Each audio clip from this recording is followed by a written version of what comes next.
La légende du cinéma s'est éteinte dimanche à 88 ans, suscitant une vague d'émotion en France et à l'international. Il a demandé à être enterré chez lui et ne voulait pas d'hommage national.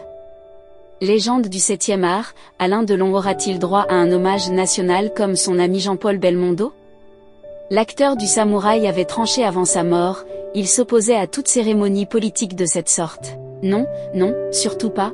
Alors, surtout pas, avait-il déclaré en novembre 2018 à Catherine Sellac dans l'émission Thé ou Café lorsque l'animatrice lui avait demandé s'il souhaitait un hommage national à la manière de Johnny Hallyday ou de Charles Aznavour.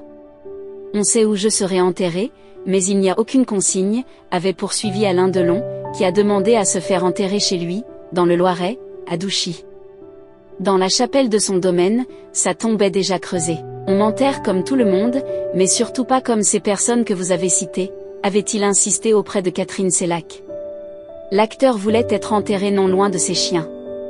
Il avait engagé en ce sens les démarches administratives, a indiqué ce dimanche à l'AFP le sous-préfet du Loiret Christophe Hureau, et la préfecture a donné son accord de principe. La légende du cinéma mondial s'est éteinte dimanche à 88 ans, suscitant une vague d'émotion en France et à l'international. L'acteur, qui souffrait d'un lymphome, est décédé vers 3 heures du matin, a précisé son fils Anthony à l'AFP.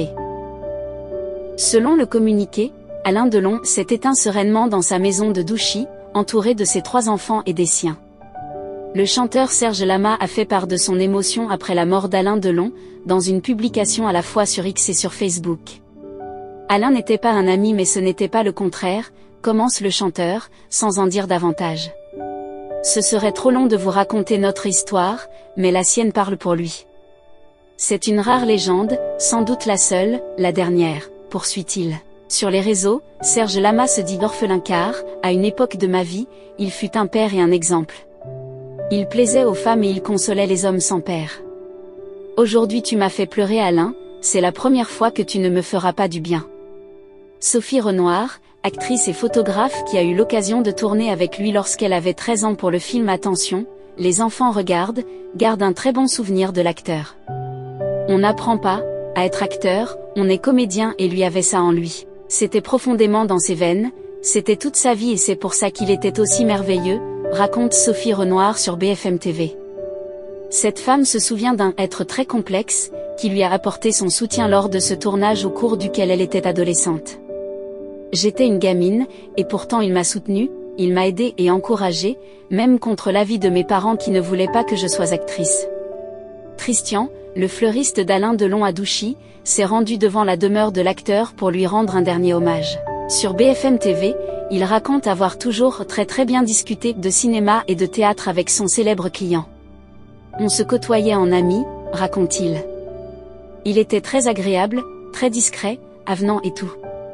Alain Delon a eu la chance de jouer dans plusieurs dizaines de chefs-d'œuvre du cinéma mais il a aussi refusé plusieurs films cultes et rôles mémorables. Des erreurs qu'il n'a jamais regrettées.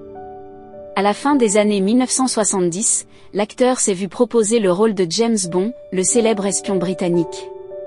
Mais lui qui aimait avoir le contrôle sur ses projets, refuse l'offre. Alain Delon aurait aussi refusé de jouer dans Rencontre du troisième type de Steven Spielberg ou encore le rôle du shérif Ali Ibn el-Karish dans Lawrence d'Arabie.